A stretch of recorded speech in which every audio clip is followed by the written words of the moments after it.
Hi. Alangudi அப்புறம் ஆலங்குடியை சுற்று வட்டாரத்தில் நடக்கக்கூடிய எல்லா செய்திகளுமே நீங்க டக்குன்னு தெரிஞ்சுக்கணும்னா நியூஸ் 55 சேனலை சப்ஸ்கிரைப் பண்ணுங்க.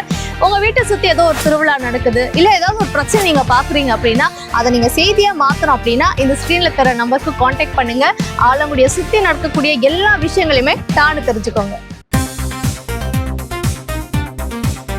விலையில்லா மிதிவண்டி வழங்குவதற்காக நமது அரையப்பட்டி அரசு மேல்நிலை வந்திருக்கக்கூடிய நம்முடைய மாண்புமிகு தமிழ்நாடு பிற்படுத்தப்பட்ட நலத்துறை அமைச்சர் திரு சிவவி மெய்யநாதன் அவர்களின் உழைப்பு என்பது சாதாரண உழைப்பாக நம்மால் கடந்து போக முடியாது. அவரது கழுத்து வலி கூறிவிடும். வலியை பற்றி அல்ல, மரமடைக்கு முதல் மயிலாடுதுறை வரை சென்று மக்களின் திட்டங்களை செய்கின்ற மக்கள் செல்ல பிள்ளை என்று நடைப்பயணத்தில் கூட நடைப்பயிற்சியில் கூட நான் முதல்வன் திட்டத்தில் வெற்றி பெற்று இருக்கக்கூடிய இளைஞர்களை சந்தித்து பொன்னாடை போட்டு வாழ்த்தும் மனம் படைத்தவர். அது மட்டுமல்லாமல் இன்றைக்கு டீ கடையில் பிரச்சனை என்றாலும் சரி, காற்றடித்து மரமிருந்து கரண்ட் நின்றாலும் சரி, அமைச்சரை கூப்பிடுவோமா என்று மக்கள் உரிமையுடன் சொல்லக்கூடிய ஒரு அமைச்சராக நம்முடைய அமைச்சர் இன்றைக்கு திகழ்ந்து கொண்டிருக்கிறார்.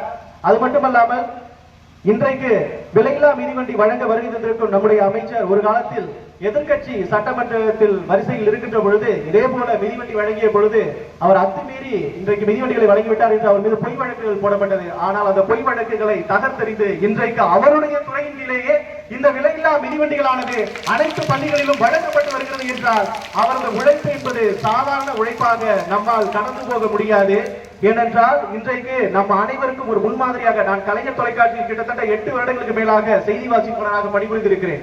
எத்தனையோ சட்டமன்ற உறுப்பினர்களின் பெயர்களையும் அமைச்சரின் பெயர்களையும் மக்களவை மாநிலங்களவை உறுப்பினர்களின் பெயர்களையும் பேசியிருக்கிறேன்.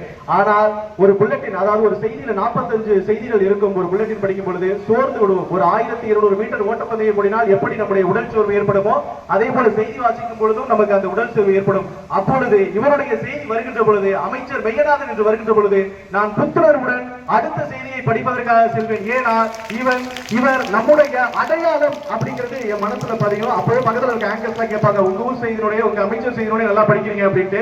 ஏன்னா அந்த மாதிரி நம்ம இடத்திலிருந்து நம்முடைய அடையாளமாக மாறி இருக்கக்கூடிய அமைச்சர் அவர்கள் சட்டமன்றத்தில் தன்னுடைய இருக்கைக்கு நிரந்தர அனுமதியை பெற்றுவிட்டு இன்றைக்கு வந்திருக்கிறார். அவரை வருக வருக என்று உங்களது கரவசத்துடன் பேசுமாறு.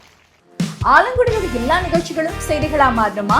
அதுக்கு நீங்க பண்ண வேண்டியது ஸ்கிரீன்ல தெரியுற நம்பருக்கு கால் பண்ணுங்க. அதுக்கு முன்னாடி நியூஸ் 55 சேனலை சப்ஸ்கிரைப் பண்ணி வச்சுக்கோங்க. ஆலங்குடியோட எல்லா அப்டேட்ஸையும் தெரிஞ்சுக்கோங்க.